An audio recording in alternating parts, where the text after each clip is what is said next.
2047 నాటికి $3 trillion economy లక్ష్యంగా సర్కారు ప్రణాళికలు ఉన్నాయన్నారు మంత్రి పొంగులేటి. డిసెంబర్ 8, 9 తేదీల్లో జరిగే గ్లోబల్ సమ్మిట్ ఏర్పాట్ల పనులు యుద్ధ ప్రాతిపదికన కొనసాగుతున్నాయన్నారు. ప్రపంచంలోనే రోల్ మోడల్ గా సమ్మిట్ ఉండబోతోందన్నారు. అనేక రంగాల నిపుణులను సమ్మిట్ కు ఆహ్వానించామన్నారు. ఇండిగో ఫ్లైట్స్ సంక్షోభంతో ప్రత్యామ్నాయ ఏర్పాట్లు చేస్తున్నామని చెప్పారు.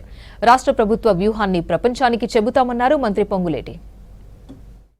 గ్లోబల్ సమ్మిట్ని ప్రపంచవ్యాప్తంగా ఉన్న అనేక రంగాల్లో దిగ్గజాలని ఈ కార్యక్రమానికి ఆహ్వానించడమే కాకుండా తెలంగాణ రాష్ట్రంలో ఇందిరమ్మ ప్రభుత్వంలో గౌరవ ముఖ్యమంత్రి రేవంత్ రెడ్డి గారి నాయకత్వంలో గడిచిన ఈ 2 సంవత్సరాలలో చేసిన అభివృద్ధి సంక్షేమ కార్యక్రమాలతో పాటు 2034 2034 ఒక డివిజన్గా 2034 నుంచి 2047 వరకు రెండొక సెక్టర్గా ఓవరాల్గా ఈ రాష్ట్రం ఆర్థికంగా అన్ని రంగాల్లో అచీవ్ చేసుకునే ఒక టార్గెట్ని పెట్టుకొని 2037 వరకు $1 ట్రిలియన్ స్కోప్తో 2047 $3 ట్రిలియన్ స్కోప్తో అలా లాంగ్ విజన్తో ఇది ఒక భారతదేశంలోనే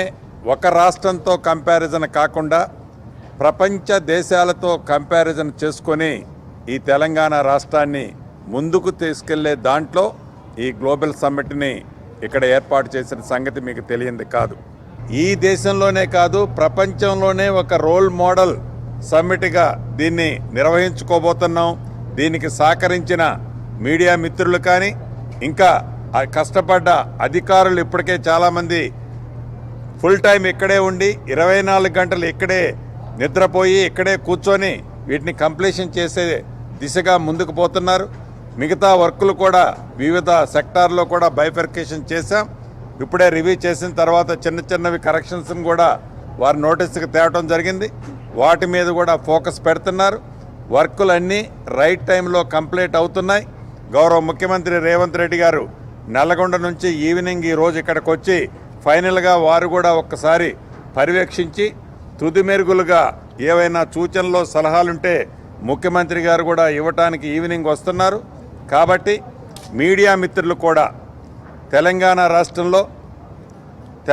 రాష్ట్రంలో ఈ రాష్ట్రం యొక్క ప్రగతి మన పక్క రాష్ట్రాలతో ఉండే పోటీ కాదు, ప్రపంచ దేశాలతో మన పోటీ అనే కాన్సెప్ట్తో మీడియా మిత్రులు కూడా సహకరించాలని మనస్ఫూర్తిగా కోరుకుంటూ